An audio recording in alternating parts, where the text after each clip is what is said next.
Yehezkiel 14. Hukuman terhadap penyembah berhala-berhala.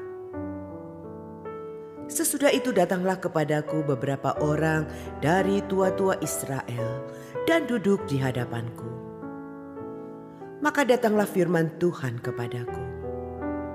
Hai anak manusia, orang-orang ini menjunjung berhala-berhala mereka dalam hatinya dan menempatkan di hadapan mereka batu sandungan yang menjatuhkan mereka ke dalam kesalahan. Apakah aku mau mereka meminta petunjuk daripadaku? Oleh sebab itu, berbicaralah kepada mereka dan katakan, beginilah firman Tuhan Allah. Setiap orang dari kaum Israel yang menjunjung berhala-berhalanya dalam hatinya dan menempatkan di hadapannya batu sandungan yang menjatuhkannya ke dalam kesalahan, lalu datang menemui Nabi. Aku, Tuhan sendiri, akan menjawab dia oleh karena berhala-berhalanya yang banyak itu, supaya aku memikat hati kaum Israel yang seluruhnya sudah menyimpang daripadaku dengan mengikuti segala berhala-berhala mereka. Oleh karena itu katakanlah kepada kaum Israel, beginilah firman Tuhan Allah. Bertobatlah dan berpalinglah dari berhala-berhalamu, dan palingkanlah mukamu dari segala perbuatan-perbuatanmu yang keji. Karena setiap orang, baik dari kaum Israel maupun dari orang-orang asing yang tinggal di tengah-tengah Israel, yang menyimpang daripadaku dan menjunjung berhala-berhalanya dalam hatinya dan menempatkan di hadapannya batu sandungan yang menjatuhkannya ke dalam kesalahan, lalu datang menemui Nabi untuk meminta petunjuk daripadaku baginya. Aku, Tuhan sendiri, akan menjawab dia. Aku sendiri akan menentang orang itu, dan aku akan membuat dia menjadi lambang dan kiasan dan melenyapkannya dari tengah umat-umatku. Dan kamu akan mengetahui bahwa akulah Tuhan. Jikalau nabi itu membiarkan dirinya tergoda dengan mengatakan suatu ucapan, aku, Tuhan yang menggoda nabi itu, maka aku akan mengacungkan tanganku melawan dia dan memunahkannya dari tengah-tengah umatku Israel. Mereka akan menanggung kesalahannya sendiri, baik yang meminta petunjuk maupun nabi, supaya kaum Israel jangan lagi sesat daripadaku dan jangan lagi menajiskan dirinya dengan segala pelanggaran mereka. Dengan demikian, mereka akan menjadi umatku, dan aku akan menjadi Allah mereka. Demikianlah firman Tuhan Allah. Hukuman tidak tertegakkan lagi.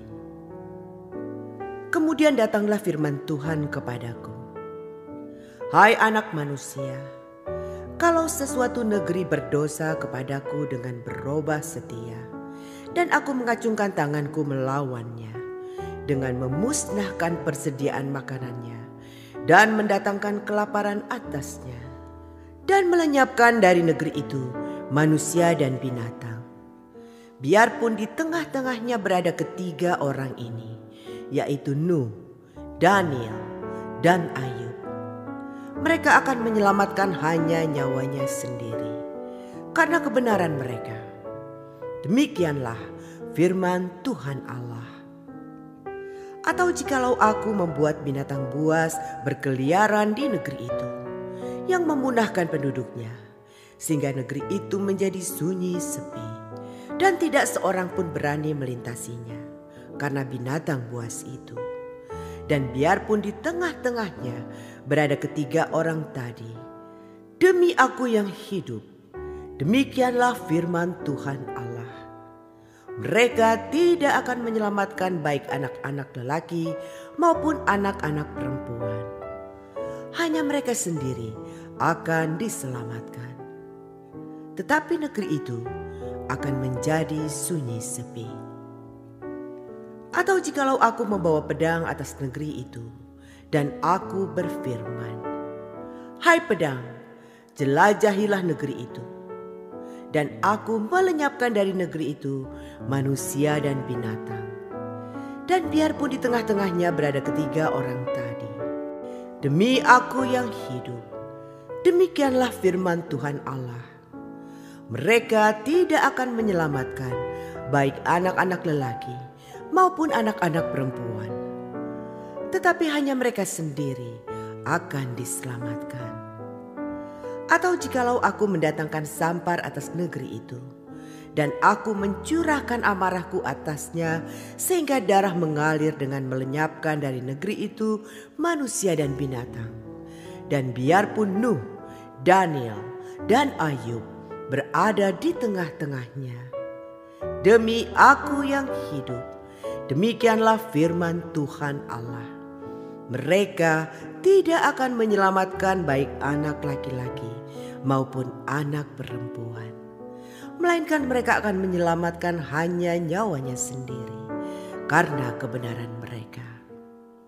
Ya, beginilah firman Tuhan Allah. Jauh lebih dari itu, kalau aku mendatangkan keempat hukumanku yang berat-berat, yaitu pedang, kelaparan, binatang buas dan sampar atas Yerusalem untuk melenyapkan daripadanya manusia dan binatang. Tetapi sungguh akan tertinggal di sana orang yang terluput, yang mengiring keluar anak-anak lelaki dan perempuan.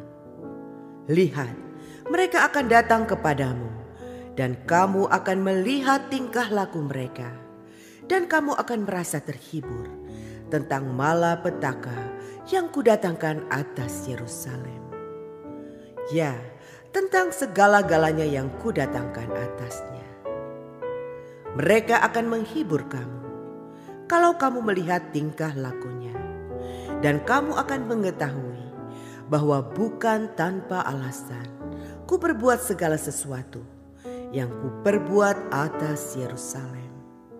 Demikianlah firman Tuhan Allah. Yehezkiel 15. Yerusalem, pohon anggur yang tak berguna. Lalu datanglah firman Tuhan kepadaku, "Hai anak manusia, apakah kelebihan kayu anggur dari semua kayu yang buahnya seperti anggur yang tumbuh di antara kayu-kayu di hutan? Apakah orang mengambil kayunya untuk membuat sesuatu daripadanya, ataukah membuat gantungan daripadanya untuk menggantungkan segala macam perkakas padanya? Sungguh, kayu itu dilemparkan ke dalam api untuk dibakar. Kedua ujungnya habis dimakan api, dan tengah-tengahnya sedang menyala. Bergunakah lagi itu untuk membuat sesuatu? Lihat, sedangkan waktu ia masih utuh, tidak dipakai untuk sesuatu. Apalagi sesudah dimakan api dan terbakar. Apakah masih dapat lagi dipakai untuk sesuatu? Oleh sebab itu beginilah firman Tuhan Allah. Seperti kayu anggur di antara kayu-kayu di hutan, yang kulemparkan ke dalam api untuk dibakar, begitulah aku lakukan terhadap penduduk Yerusalem. Aku sendiri akan menentang mereka. Walaupun mereka luput dari api, tetapi api akan memakan mereka. Dan kamu akan mengetahui bahwa akulah Tuhan pada saat aku menentang mereka. Dan aku menjadikan negeri itu sunyi sepi, oleh karena mereka berubah setia. Demikianlah firman Tuhan Allah.